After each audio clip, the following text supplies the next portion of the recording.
keep watching in the video till the end so I can show you how to avoid bar chords altogether for the rest of your life by using all the rest of the chords that I'm showing you right now.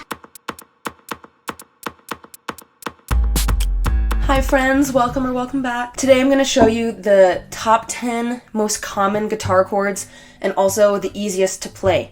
So if you ever come across any bar chords or any chords that are either more difficult to play or that you just don't know how to play at all, this is just a way to simplify everything that you're playing. And yeah, I'll start by teaching you the 10 common chords.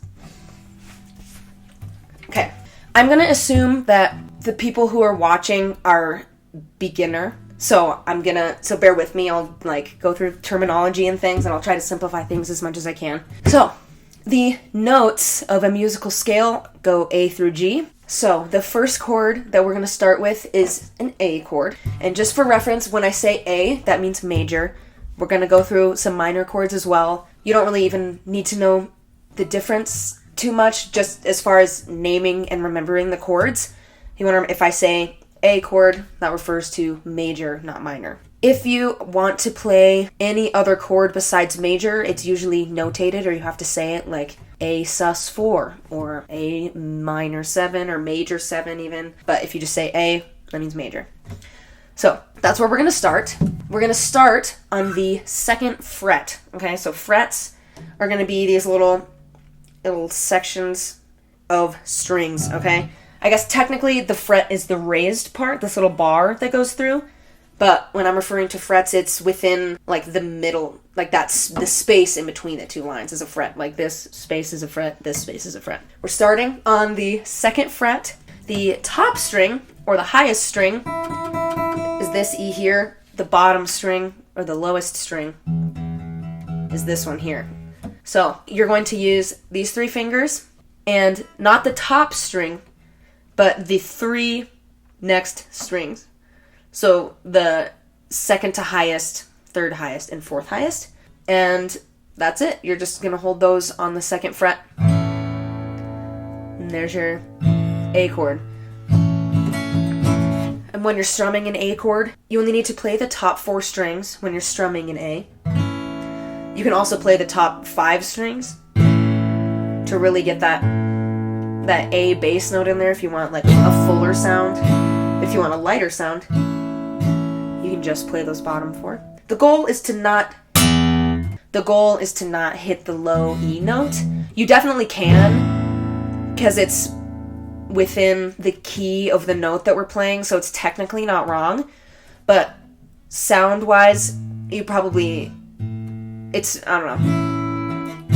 I'm pretty sure you're supposed to play it without that E. If you're having a tough time strumming and avoiding hitting that lowest note of just hitting this A string straight on, this thumb that's sticking out up here, if you gently rest it on top of that low string, it mutes it when you play it. So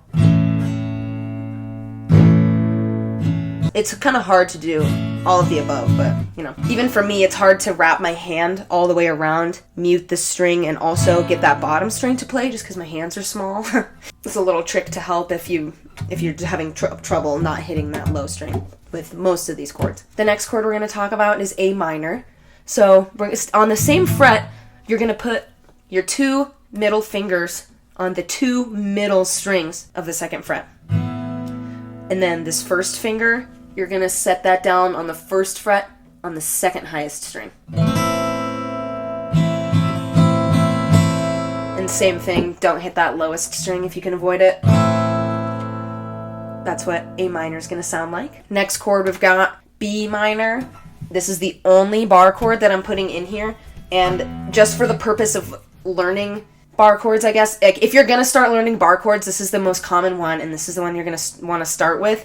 But this video is to show you how to avoid chords like this. But I did have to put 1 bar chord in there.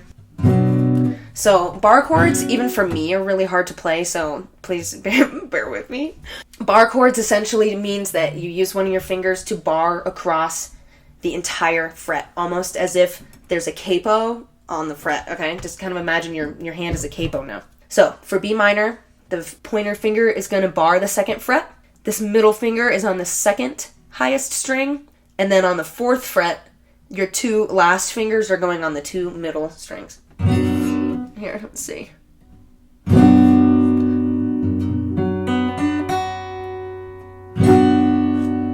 So that's B minor, but keep watching in the video till the end so I can show you how to avoid bar chords altogether for the rest of your life by using all the rest of the chords that I'm showing you right now. Okay, so next, after B minor is C, or C major, right? So what you're going to want to do is 1st fret, pointer finger goes on the 2nd highest string, just where it was on A minor. Your middle finger is going to go on the 3rd lowest string on the 2nd fret. And then this 3rd finger, 3rd fret, 2nd to lowest string. I think this is probably the first chord that I ever learned on guitar. Also, if you remember where we were for A minor, you just lift up this ring finger and set it down onto that next string on the 2nd fret. And you're back at A minor. You just move this little ring finger. And you'll often, these 2 chords, A minor and C major, are relative major minors. They're relative to each other. But you don't even really have to know what that means. I'm more just saying that those 2 chords will be played together a lot. They have a lot of the same notes, but yeah. So you'll play those together pretty often. So this is something that's good to practice, just going back and forth between those 2. The next chord we're talking about is D. So this one, you're going to start with your 2, these first 2 fingers, okay? 2nd fret, top string, skip 1, 3rd highest string is on the 2nd fret, that's these 2. So there's the string in the middle of them, that's 2nd to highest. You want to hit that one on the 3rd fret with your ring finger. So it looks like this, and it sounds like this. Yeah, same thing. I don't think any of these chords it's really necessary to have played this top string quite yet. B minor maybe, but for D, yeah, you really only need the top 4. Sorry, my camera just died, so if it's a little jumpy here, I'm sorry about that. But for a D chord, you only want to play these top 4 strings. But what you can also do, if you feel like getting fancy with it, this thumb that's up here, push your thumb down on the 2nd fret on that lowest string. And it just kind of fills in that D chord for you. So if you're wanting to get that full strum, that's probably what you're going to want to do. I think that makes it a D over F sharp. It's a beautiful chord. Next, we've got D minor. So for D minor, your 1st finger goes on the 1st fret, top string. Your middle finger goes on the 2nd fret, 3rd from the top. And then your ring finger is going to go on the 2nd string from the top on the 3rd fret. And this one does not work with this thumb thing. That's a major. That only works for major. So D minor, you just want to stick with those top strings when you're strumming. D major, D minor. You hear the difference? All right. Next we have E. So you're going to use your 2 middle fingers, and on the 2nd fret, not the lowest string, but the next 2 lowest, and then your pointer finger on the 3rd highest string on the 1st fret. And this one you're going to want to strum every string all the way through. And then this is my favorite little transition here. E minor, you just take that pointer finger away and leave these 2 middle ones right where they are.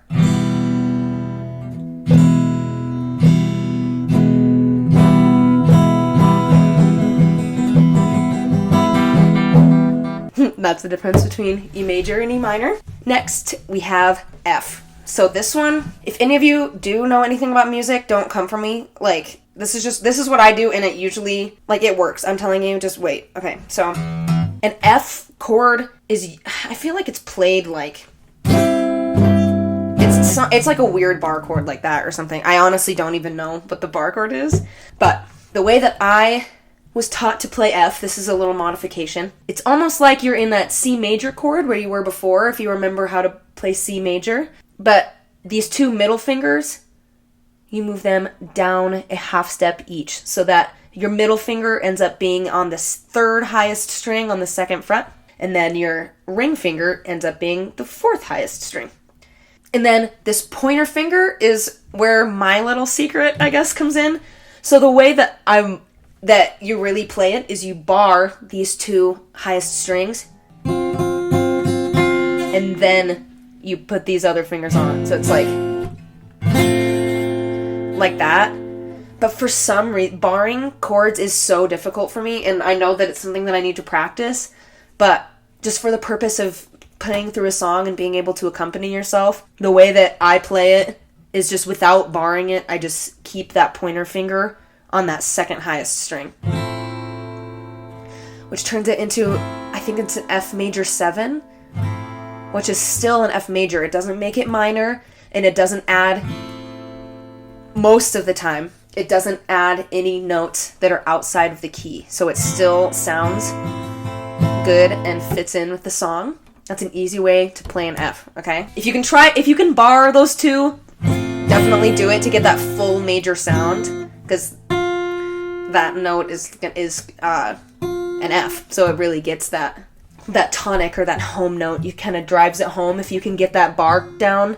But yeah, but if you can't, this is an easy way to kind of loophole yourself around that.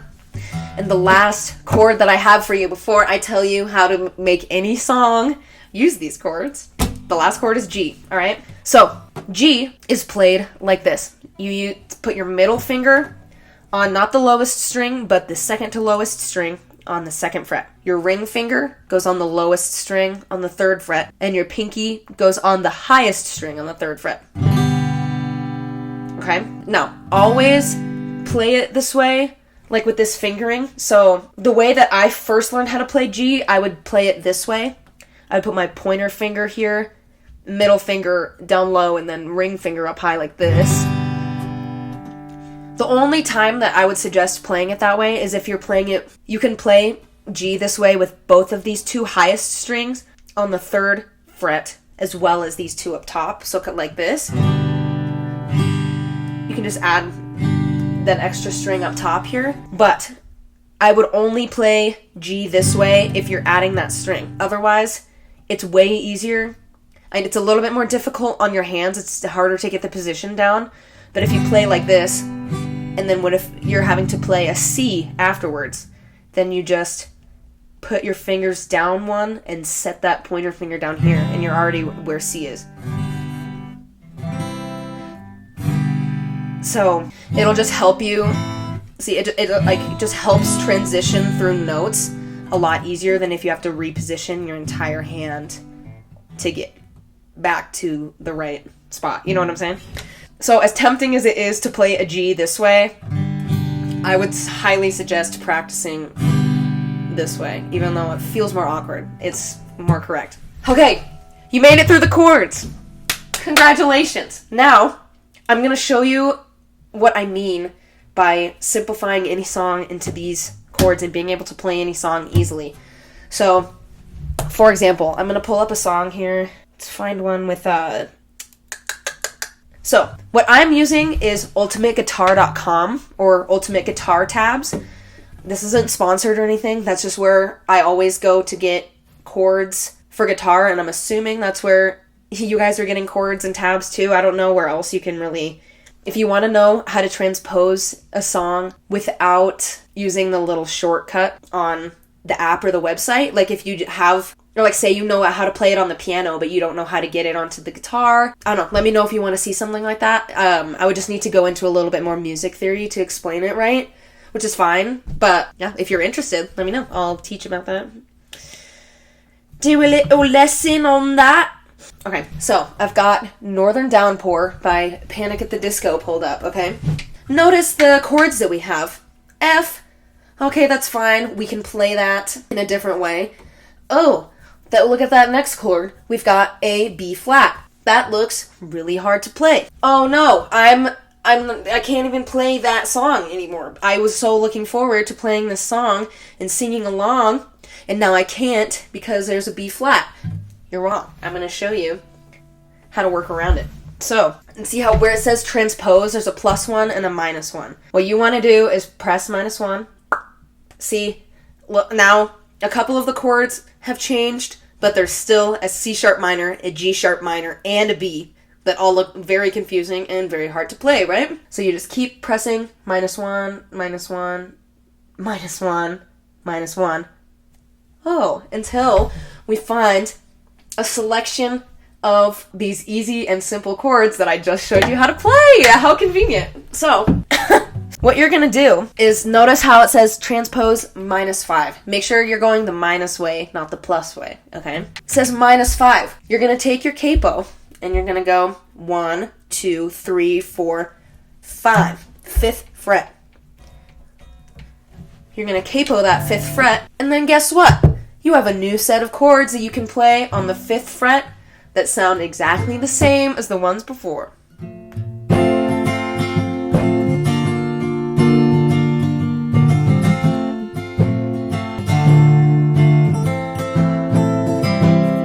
So yeah, let me do one more example. Let's see if I can find one more. Oh look, okay, here's one. We've got Strangers by Halsey also in there. Look at all these confusing chords.